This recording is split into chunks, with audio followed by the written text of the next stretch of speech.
सम्राटों में विराट है, उससे पूछो तो वो कहे अपनी मिट्टी का दास है। आ गया अपने सूरज बन के वो आया। हिस्ट्री, इतिहास। जय हिंद। तो आज की वीडियो में हम अशोक के बारे में देखेंगे। इससे पहले की वीडियो में हमने बिंदुसार को टोटली कंप्लीट कर दिया था और थोड़ा सा पार्ट में अशोक का भी जान लिया था, जिससे हमें एक आइडिया मिल जाएगा अशोक कौन था। तो चलिए स्टार्ट करते हैं। अशोक के बारे में पूरी ब्रीफ नॉलेज लेंगे जितनी एक कॉम्पिटिटिव एग्जाम में जरूरी होती है। अशोक, देखिए बिंदुसार की मृत्यु 273 ईस्वी में हो गई थी। 273। अशोक की मृत्यु हुई 232 बीसी में, ईसा पूर्व में। लेकिन फिर भी अशोक का शासनकाल 269 बीसी से माना जाता है। क्यों माना जाता है?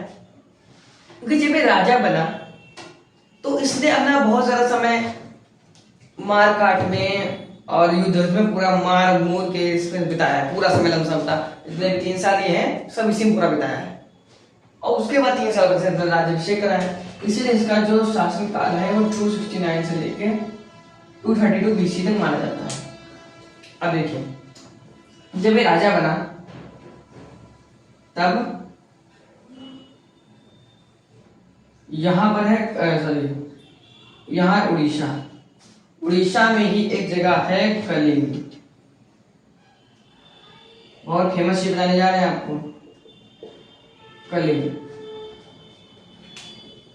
जब ये राजा बना 269 बीसी में, तब कुछ समय बाद से यानी 261 बीसी में 8 साल बाद 8 साल बाद 261 बीसी से सोचा कलिंग पर हमको आक्रमण करना चाहिए। कलिंग को जीतने चला गया। कलिंग को जब जीतने गया, यहाँ है मगध, बिहार, यहाँ मगध है बिहार में। कलिंग को जीतने गया और जो मार बचाया वहां पे जाके, कम से कम लाखों लाशें बिछाई। वहां के राजा थे नंदराज थे, तो उनको भी इसने मार डाला। इतना क्रूर था। जब वहां पर गया तो वहां के लोग इसके एक एक हथियार से परिचित हो गए थे। 3, 4, 5 लाख लोगों की एकदम लाशें बिछी हुई थी। छोटे छोटे बच्चे मरे पड़े हुए थे। एक बच्चा था तो बहुत प्यासा था, इनके पास आया, मतलब अशोक उसको पानी पिलाने गया तो उसको देखकर भाग गया, क्योंकि उसके मन में डर आ गया। तब अशोक को एहसास हुआ कि उसने गलत किया। तब उसे बहुत ज्यादा पछतावा हुआ। अब क्या, अब तो मारकाट सब कर चुके हैं, नंदराज को निपटा चुके हैं। नंदराज की जो बहन थी वो अशोक के महल में, इधर अशोक कलिंग में है, उधर नंदराज की बहन मगध में पहुंच गई और वहां पर एक संगीतकार रूप में रुक गई। अब जब अशोक आए वहां पे, अशोक पहुंचे मगध में, तब वहां पे इसने मतलब बहुत ज्यादा टेंशन में था। इसकी अपनी जो बहन थी अशोक की जो बहन थी, तो इससे सारी बात बताई। तो उसने कहा चिंता ना करो, अभी तुम आराम करो, बाद में देखा जाएगा। तो उसने कहा मुझे मेरा संगीत सुनने का मन है। तो जितनी देर में इसी के समय में, यानी कि इधर युद्ध हुआ और इधर वो पहुंच गई जाके नंदराज की बहन। अशोक के उधर आने, मगध में आने के इतने ही समय में उसने एक अपना अच्छा खासा पद हासिल कर लिया था। नंदराज की बहन जो थी, अब उसने रात को संगीत सुनाया। ऐसा संगीत सुनाया कि उसके अशोक के मन में ये जितनी भी मार काट की भावना धीरे धीरे हटने लगी। उसको उतने अजीब सा एहसास होने लगा। तब उसने पूछा तुम कौन हो आखिर? तो उसने बताया कि मैं उसी राजा की बहन हूँ जिसे आपने मार डाला, जिसे आपने सैया पर बिछा दिया है। मेरा तो कोई भाई बचा नहीं है, लेकिन मैं आपको सही रास्ता दिखाने आई हूँ। तो फिर अशोक ने कहा, अशोक ज्यादा इमोशनल हो गया। अब उसने कहा तुम्हारा भाई है अभी? हाँ है ना। तो फिर उसने अपना भाई बना दिया और उस नंदराज की बहन को। अब फिर क्या हुआ, अशोक ने मार काट के रास्ते को छोड़कर फिर से, यानी मार काट के रास्ते को छोड़ दिया और धर्म के मार्ग को अपना लिया। मार काट के रास्ते को छोड़ दिया और धर्म के मार्ग को अपना लिया। ये था कलिंग युद्ध।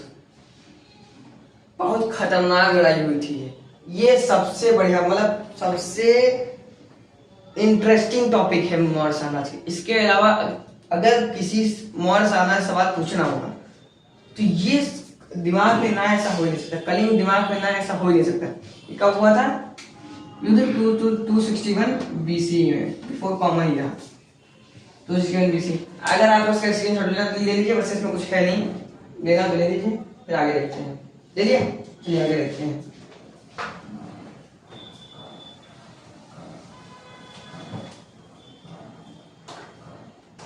देखिए, अशोक का जन्म 304 BC में हुआ था। इसकी माता का नाम सुभद्रांगी देवी था। वो हमने आपको इसलिए पहले बता दिया था क्योंकि हम इससे पहले की वीडियो में ये पूरा कलिंग वाले युद्ध पूरा बता चुके हैं, तो फिर से रिवीजन हो जाए, इससे वो जल्दी बता दिया। बाकी बाद में बता रहे थे तो कोई दिक्कत की बात नहीं थी। सुभद्रांगी देवी इसकी माता थी। ये अपने 99 भाइयों को मारकर राजा बना था। 99 भाई, 99 सोच रही कितना ज्यादा क्रूर था, मतलब हद से ज्यादा। बाद में फिलहाल धर्म के मार्ग पर आ गया, तब से एकदम न्यूट्रल नॉर्मल हो गया था। अब तो ये इसका जीवन छोटा जीवन परिचय और कुछ नहीं इसमें, तो इसका जीवन परिचय बस इतना ही है। अब आगे की मुख्य चीज देखते हैं। देखिए, अशोक के बारे में आपको ज्यादा जीवन परिचय कुछ नहीं है, जीवन परिचय उसके बारे में उसने इतना ना अभिलेख लिखवाया है, अभिलेख लिखवाया, स्तंभ लेख, शिलालेख, इतनी ना नौटंकी लिखवाई, यही इसमें है ही है अशोक में, और कुछ है ही नहीं मेनली। अब फिलहाल आगे देखते हैं। अशोक ने जब अपना मार काट के रास्ता छोड़ दिया, मार काट के रास्ते को भेरी घोष कहा जाता है। भेरी घोष, भा वाला भा, भेरी घोष, और भेरी घोष से इसने धर्म घोष के मार्ग को अपना लिया। धर्म घोष यानी कि धर्म के मार्ग को अपना लिया। अब जब उसकी जो बहन थी नंदराज की, टोटल उसने समझाया तो मान गया। फिर ये अपने भतीजे निक्रोध से मिला जाके, अपने भतीजे निक्रोध से मिला। निक्रोध पहले से बौद्ध धर्म मानता था, तो बौद्ध धर्म निक्रोध मानता था। तो इसने जब निक्रोध से मिला, उसने कहा भैया हमको कोई धर्म बताओ, किस पे चले हम। तो उसने बताया भाई बौद्ध धर्म, बोला बहुत मस्त धर्म है। चलो ठीक है, बेस्ट, एकदम बेस्ट ऑप्शन है, बेस्ट, सही दूसरा ये। तो निक्रोध ने एक बौद्ध धर्म के एक काफी विख्यात थे, इनका नाम था उपगुप्त। ये बौद्ध भिक्षु थे, सब बहुत विख्यात थे, उपगुप्त। तो निक्रोध की सलाह से उपगुप्त नामक बौद्ध भिक्षु से अशोक ने बौद्ध धर्म की दीक्षा ले ली। अब दीक्षा ले ली तो पूर्णतः धार्मिक व्यक्ति बन गया। अभी भी आप सोच लीजिए, अभी अशोक तलवार त्याग चुका है, लेकिन फिर भी किसी को औकात नहीं कि विद्रोह कर ले, ये खौफ होता है। मतलब तलवार त्याग दी है, सबको मालूम है, तलवार त्याग दी, घुसिया गया तो उठा लेगा, फिर कलिंग से विषय काम कर देगा, तो किसी औकात नहीं जो बोलते। अब अशोक जब बौद्ध धर्म बड़े आराम के आगे एकदम शांति से, एकदम पहले क्या था गांव मार के एकदम था के बराबर कर देंगे, अब एकदम शांत। अब इसने क्या किया, श्रीलंका में बौद्ध धर्म का प्रचार करने के लिए इसने किसी पर बाध्य नहीं किया कि तुम मानो ही मानो। जैसे औरंगजेब था, मतलब इतना बड़ा कुत्ता सुअर था औरंगजेब, कह रहा मान इस्लाम धर्म, मान इस्लाम धर्म। शिवाजी ने नाली पानी पिया दिया औरंगजेब को, लेकिन भाई कुत्ता है, सॉरी कुत्ते को भी शर्म आ जाएगी। कोई एग्जाम्पल ही नहीं है, किसी से उसकी तुलना ही नहीं की जा सकती है। किसी से भी तुलना, नाली के पानी को शर्म आ जाएगी, भले जान नहीं उसमें, अगर जान आ जाएगी तो। तुलना ही नहीं की जा सकती उसकी तो फिलहाल औरंगजेब की। इतना ना शिवाजी ने इतना सब मारा, फिर भी अकल ठिकाना नहीं है। आखिरी में मरा वो, अरे वो फिलहाल औरंगजेब के समय में देखेंगे, फिलहाल अभी इस पे ध्यान देते हैं। तो उपगुप्त नामक बौद्ध भिक्षु से इसने बौद्ध धर्म की शिक्षा ली, दीक्षा ले ली। अब देखिए शिक्षा का क्या अर्थ होता है? शिक्षा से बहुत लोग कहते हैं शिक्षा ली, दीक्षा ली, शिक्षा का क्या अर्थ होता है? शिक्षा का अर्थ जो हम नॉर्मली लेते हैं, जो हम ज्ञान लेते हैं स्कूल में जाकर लेते हैं, वो भी शिक्षा। दीक्षा क्या होती है? दीक्षा यानी कि बौद्ध धर्म में उन्हें बताना कि बौद्ध धर्म में ये भगवान है, पुनर्जन्म की मान्यता नहीं है। अगर बौद्ध धर्म है तो बौद्ध धर्म की, और तुम्हें इस सत्य के मार्ग पर चलना चाहिए, और संस्कार सिखाए उसमें दीक्षा में। ये सब होती है दीक्षा। शिक्षा और दीक्षा में आपको अंतर स्पष्ट हो गया? अब चलिए आगे देखते हैं। अब अशोक ने श्रीलंका में अपने लड़के, अपने पुत्र महेंद्र और पुत्री संमित्रा को भेजा। पुत्र महेंद्र और बेटी संमित्रा को भेजा बौद्ध धर्म का प्रचार प्रसार करने के लिए। वो लोग गए तो श्रीलंका के जो सिंहली वंश वाले थे, दिखे वाह भाई बहुत बड़ा धर्म है, बहुत बड़े लोग हैं, चलो हम भी मान लेते हैं। चलो मान लिया, और आधा तो अशोक की खौफ से मान लिया। भले अशोक ने बात नहीं किया, इतना ना खौफ था इसका अशोक का, आधा तो अशोक के खौफ से मान लिया। अब बड़े भाई बहुत मारेगा, हम मान लेते हैं अशोक धर्म, अरे सॉरी बौद्ध धर्म मान लेते हैं। तो श्रीलंका के सिंहली वंश कि ये बौद्ध धर्म मनवाएंगे, विस्तार करेंगे, हमारे बारे में किसी को मालूम होना चाहिए। तब अशोक ने करे अभिलेख। देखिए अभिलेख बेसिकली 3 टाइप का होता है, ये हम आपको ऐतिहासिक स्रोत में बता चुके हैं। एक शिलालेख, स्तंभलेख, गुहालेख। शिलालेख, स्तंभलेख, गुहालेख, ये 3 टाइप के होते हैं। अब देखते हैं, एक पहले स्तंभलेख देखेंगे, फिर शिलालेख, बाकी गुहालेख इसने लिखवाए नहीं, और एक आधे लिखवाए वो इतने इंपॉर्टेंट नहीं है। अशोक ने जो अपने अभिलेख लिखवाए वो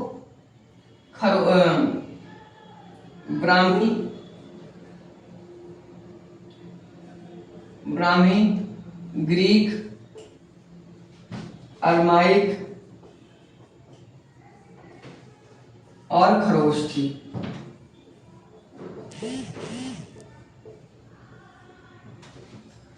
ब्राह्मी, ग्रीक, अरमाइक एवं खरोष्ठी, इन 4 भाषाओं में अशोक ने अपने अभिलेख लिखवाए। देखिए ब्राह्मी हमें नॉर्मली ज्यादातर में मिल आता है। अरमाइक, ब्राह्मी, ग्रीक, अरमाइक एवं खरोष्ठी। ब्राह्मी और जो ग्रीक है ये हमें अफगानिस्तान से मिलता है, और खरोष्ठी उत्तर पश्चिमी पाकिस्तान से मिल जाता है। देखिए ब्राह्मी के हमें जितने लगभग भारत में भी काफी ब्राह्मी के मिले हैं, पाकिस्तान में भी, अफगानिस्तान में भी, तो मोस्टली तो ब्राह्मी के मिले हैं। और ग्रीक और अरमाइक के सिर्फ अफगानिस्तान में मिले हैं अभिलेख, खरोष्ठी के उत्तर पश्चिमी पाकिस्तान में मिले हैं। यानी कि ऐसे ये है कैंसर प्रदेश, सॉरी कैंसर देश यानी कि पाकिस्तान। तो ये है वेस्ट, और उत्तर पश्चिमी पाकिस्तान ये उत्तर, यानी इस जगह पर पाए गए हैं अशोक के अभिलेख जो खरोष्ठी भाषा लिपि में लिखे हुए हैं। ये लिपियां हैं, ब्राह्मी लिपि, ग्रीक लिपि, अरमाइक लिपि, खरोष्ठी लिपि। हमारी लिपि कौन सी है? ब्राह्मी लिपि है। तो आगे देखते हैं, चलिए। अब इसने अपने अभिलेख लिखवाए, अभिलेख शिलालेख पत्थर वाला, 14 ऐसा शिलालेख लिखवाए, 14 शिलालेख। पहला क्या है? पहले में लिखवाया इसने कि हिंसा नहीं करना, हिंसा नहीं करना। 2 3 4 5 6 7 8 9 10 11, 12, 13, 14। पहले क्या लिखा? हिंसा नहीं करना बबुआ, हिंसा नहीं करना। अपना पहले कितना हिंसा किया है, अब भाई तुम ये शांत हो गया तो भाई हम भाई हिंसा करके थक चुके हैं, अब हिंसा मत करना बोलिए। तो पहले लिखा कि हिंसा मत करो। दूसरे में लिखा है कि हम मानव का तो उपचार करते ही हैं, लेकिन एक मानवतावश हमें जानवरों का भी उपचार करना चाहिए, जानवरों की भी देखभाल करनी चाहिए। क्या करनी चाहिए? जानवरों की भी देखभाल करनी चाहिए, जानवरों का भी उपचार देखभाल सब करना चाहिए। और अभिलेख शिलालेख 3 में क्या लिखा है? 3 में लिखा है कि मैं अपने 3 अधिकारी राजुक, युक्तक, प्रदेशक, ये 3 पद होते थे, ऐसे कि अभी IAS, IPS, PCS ये सब होते हैं। चौथे में इसने लिखा है, देखिए अशोक ने जब बौद्ध धर्म अपना लिया तो इधर उसने भेरी घोष यानी कि मार काट छोड़ा और धर्म को अपना लिया, यानी कि धर्म को अपना लिया। वही चीज में इसने लिख दी है, भेरी घोष से परिवर्तन लेके इसने धर्म घोष को अपना लिया। भेरी घोष से धर्म घोष। और इसमें 5वें में क्या है? धर्म महामात्रों की स्थापना। जैसे कि आचार्य होते हैं धर्म महामात्र वो होते हैं जो लोगों को धर्म के मार्ग पर चलने के लिए प्रेरित करते हैं, उन्हें मार्ग दिखाते हैं। तो 5वें में से धर्म महामात्र यानी धर्म के मार्ग पर चलने का के बारे में लिखा है अभिलेख में। 6वें में क्या है? 6वें में अशोक ने लिखा है कि राज्य का कोई भी व्यक्ति, कोई भी अधिकारी राज्य कार्य के लिए मुझसे मिल सकता है, ये लिखा है 6वें में। और 7वें में जब अशोक राजा बन गया 269 BC में, 261 में मार काट किया, उसके बाद बहुत टेंशन में आ गया, बौद्ध धर्म अपना लिया। उसके बाद सोचा तो तीर्थ यात्रा पर चलते हैं। तो इसने 10वें वर्ष बौद्ध गया 10वें वर्ष बौद्ध गया अशोक। तो 7वें में लिखा है कि मैं 10वें अपने राजा बनने के 10वें वर्ष बौद्ध गया जा रहा हूँ। 8वें में लिखा है कि मैं अपने राजा बनने के 20वें वर्ष लुम्बिनी जा रहा हूँ। कहाँ जा रहा हूँ? लुम्बिनी जा रहा हूँ। 8वें में लिखा है। तो इन दोनों में 7 और 8 में तीर्थ यात्रा के बारे में लिखा है। 9वें में क्या लिखा है? 9वें में लिखा है कि छोटे मोटे त्योहार मत बनाइए, क्योंकि देखिए छोटे मोटे त्योहार में पैसे बहुत ज्यादा लग जाते हैं, जिससे प्रशासनिक मामलों को चलाने में दिक्कत होती है। इसलिए अशोक ने समझाया कि छोटे मोटे त्योहार नहीं मनाने चाहिए, हमें बैन कर दो छोटे मोटे त्योहारों को। लेकिन भाई हर आदमी का मानने वाला। लेकिन जब तक अशोक रहा तब तक अशोक अगर कह देता कि अगर आपको ये मानना छोटे बड़े त्योहार मनाने हो तो मनाइए, ना मनाइए। सब कहते थे कि ना मनाए भैया, वरना अगर पलट गवा तो फिर हमको न जाए। तो सब मानते हैं सारी बात। तो 9वें में छोटे मोटे त्योहार ना मनाओ। 10वें में क्या लिखा है? 10वें में इसने धम्म की व्याख्या करी है। धर्म की व्याख्या की, धम्म यानी कि बौद्ध धर्म के 3 त्रिरत्न है, बुद्ध, धम्म एवं संघ। हम आपको प्रीवियस वीडियो में बता चुके हैं। तो बुद्ध में उसने क्या बताया है कि आप बुद्ध के पास जाइए, उनसे ज्ञान ले सकते हैं। धम्म में बताया है कि देखिए बुद्ध तो अगर खत्म हो गया, मतलब बुद्ध को महापरिनिर्वाण प्राप्त हो गया, यानी उनकी मृत्यु हो गई। बौद्ध धर्म में मृत्यु नहीं कहा जाता, महापरिनिर्वाण कहा जाता है। तो जब महापरिनिर्वाण की प्राप्ति हो गई गौतम बुद्ध को, तब आखिर कौन हमें बौद्ध धर्म शिक्षा देगा? इसीलिए धम्म की स्थापना की गई थी। आप प्रीवियस वीडियो में देखेंगे बौद्ध धर्म वाला, उसमें आपको पूरी चीजें डिटेल में होंगी। तो कुछ मंत्रियों का संगठन था, कुछ बौद्ध धर्म के ऋषि मुनियों का संगठन था, उनको वही शिक्षा देते थे। ये धर्म के अंडर में आ जाता था कि एक ऋषि मुनि का संगठन होगा, वही आपको शिक्षा देंगे। तो इसने धर्म के बारे में व्याख्या दी, क्योंकि इसने खुद ही धर्म के बारे में व्याख्या दी है, क्योंकि अशोक ने खुद ही धर्म से शिक्षा ली थी। तब गौतम बुद्ध की महापरिनिर्वाण प्राप्त हो गया था, तो धर्म के बारे में शिक्षा ली है। अब 11वें में क्या लिखा है? 11वें में लिखा है कि मेरे राज्य के सभी अधिकारी प्रजा हित में सोचे, प्रजा के हित में सोचे। तो इससे प्रमाण लगा सकते हैं कि अशोक सिर्फ क्रूर ही नहीं था, एक अच्छा, एक प्रशासनिक, एक बढ़िया राजा था। 12वें में क्या लिखा है?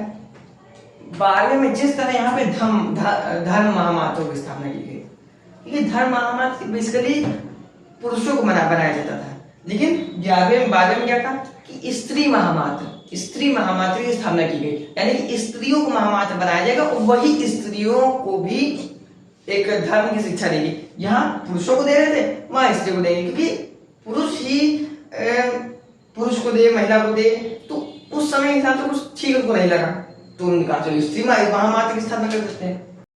तो 12वें में इतना हो गया। 13वां भूलिएगा मत, 13वें में इसने कलिंग युद्ध के बारे में विस्तृत जानकारी दी। इसी से हमें कलिंग युद्ध के बारे में विस्तृत जानकारी मिलती है। 14 में इसे धर्म के मार्ग पर चलने के लिए प्रेरित किया। बस ये 14 शिलालेख थे। अब इसके बाद स्तंभलेख देखेंगे, फिर हम सब चीज देख लेते हैं। ये जितने भी शिलालेख हैं, आगे जितने भी आपको स्तंभलेख बताएंगे, उसमें सब में अशोक ने लिखा है कि मैं देव नाम प्रियदर्शी, मैं अगर आपको स्क्रीनशॉट लेना तो ले लीजिए, फिर आगे देखते हैं। इसमें कुछ है नहीं। देखिए, आप पीडीएफ से उतना अच्छा नहीं समझ सकते हैं, क्योंकि मैं पीडीएफ पहले डालता था, लेकिन पीडीएफ डालने से ये हो जाता है कि दिमाग में चीज बनी रहती है, अरे पीडीएफ तो हाई है, बाद में देख लेंगे। लेकिन अभी जब आपको देखना पड़ता है तो आप दिमाग टेंशन लेते हैं, बार बार खोलो, फिर वही सोचो कहाँ था ये वो, तो इससे दिमाग में ज्यादा चीजें आती हैं। आगे देखते हैं। अशोक ने तो कई शिलालेख हैं, मतलब 99.99% शिलालेख अभिलेख हैं, इसमें लिखा है कि मैं देव नाम प्रियदर्शी, मैं देव नाम प्रियदर्शी लिखा हुआ है। कहीं अशोक लिखा ही नहीं, तो बहुत लोग टेंशन में, जितने पुरातत्व आर्कियोलॉजिस्ट थे, देव नाम प्रियदर्शी है कौन? फिर 3 जगह पे मिला, गुर्जरा, मास्की, नेट्टू, उदयपुला का। गुर्जरा, मास्की, नेट्टू, उदय गोलाकार, ये बेसिकली तीनों कर्नाटका से मिले हैं, कर्नाटका से, और ये मिला है मध्य प्रदेश से, गुर्जरा। तो इसमें अशोक लिखा हुआ है कि मैं अशोक लिखा है, मैं देव नाम प्रियदर्शी, ब्रैकेट में ठोक दिया अशोक। अब ये कैसे कंफर्म है कि ये वही सम्राट अशोक है? अब इसलिए और खोज शुरू हुई। तब राजस्थान के